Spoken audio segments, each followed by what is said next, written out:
Sziasztok! Hölgyek, urak, fiúk, lányok, Vépeti vagyok, műszaki és innovációs bolond, szenes ember, példaképpen megmester.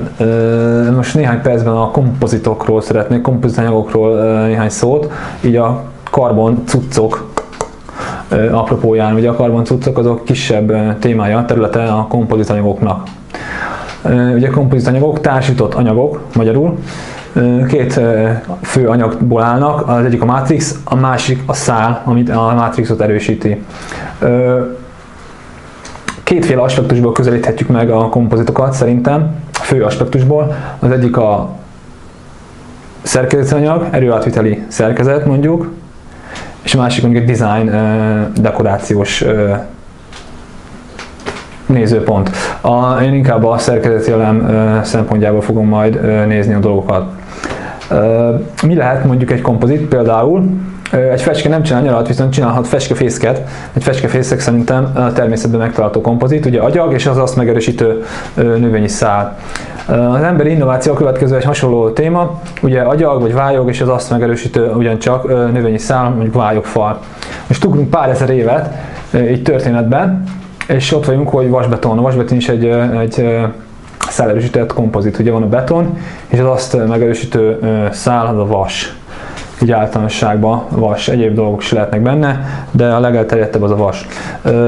Következő innováció az a szerves kémia területén a műanyagok megjelenésével, a szálerősített műanyagok.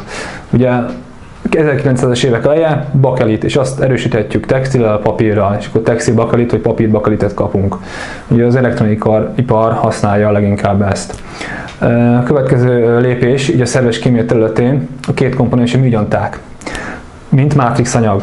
Ugye három fő elterjedt típusa van, a vinilészter, poliészter és az epoxi gyanták, így a kereskedelemben.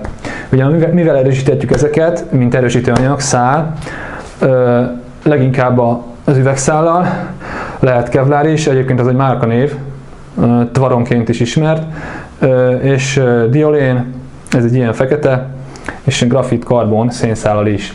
Vannak exkluzívabb szálak, például bazalt vagy egyéb kerámia szálak is, azokkal is meg lehet erősíteni, meg egyéb dolgok is vannak. Szóval mire használhatjuk ezeket, kompozit műanyagokat? Sokan tudjátok, biztos sportcuccok, bringás alkatrészek, váz, villa, stb. Nagyon sokféle amúgy, a honlap reggelig sorolhatnám, de nagyon fontos alkalmazás például az autóiparban. És a BMW-seknek hoztam BMW-t is, ez is például tök jó kompozitból meg lehet csinálni, az Audisoknak meg egy Audit. A repülőgépipar is például tök jól használja ezeket, és a leginkább a közlekedési eszközökben használhatjuk a könnyűségük miatt, ugye az alacsony súlyjuk miatt.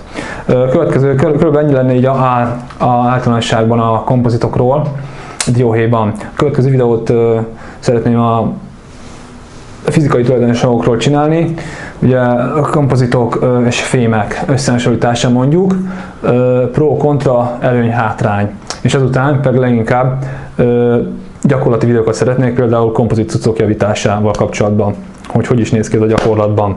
És továbbra is keresek törött, repett karbon cuccokat, szenes szerkezeteket, hogyha valakinek van ilyen, akkor szóljon, mert megveszem. Hogyha valakinek van kérdése, óhaj, sóhaj, vélemény, akkor jöhet privi, komi, bármi ilyesmi. Köszi, sziasztok!